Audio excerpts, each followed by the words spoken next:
O Museo de Artes do Gravado expón ata o 31 de agosto a mostra Arredor do Debuxo. Trátase dunha selección das obras de Manuel Quintana Martelo ao longo de toda a súa traxectoria. Entre as pezas que integran esta escolma destaca o primeiro debuxo realizado polo artista cando contaba con tan só 10 anos. Eu dibuixei sempre, recórdome sempre dibuixando.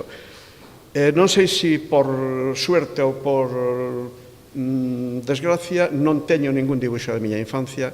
Agás, un dibuixo que quixen meter en esta exposición como un recordo, punto de partida, que é a torre do reloxo da catedral, que o fixen cando tiña 10 anos. Ademais de debuxos e bosquexos, tamén se inclúen creacións plásticas entre as preto de 80 pezas desta mostra que ocupa as 3 plantas do Museo Ribeirense.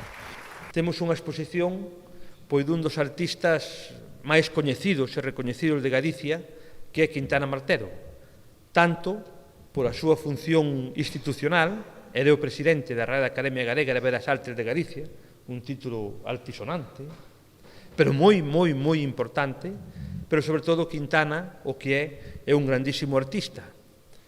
Un pouco en serio, en broma, fai uns minutos, falábamos se o artista nace ou se hace, se hai que ter unha cualidade innata, unha capacidade innata para ser artista, para ser pintor, para dibuixar, ou se fai.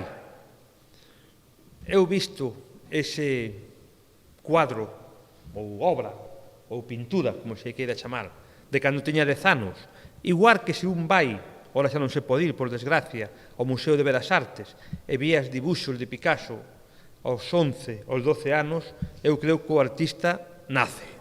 O conselleiro de Cultura destacou tamén o papel de Quintana Martelo como referente para unha xeración enteira de artistas, contribuindo a renovar o imaxinario visual de Galicia.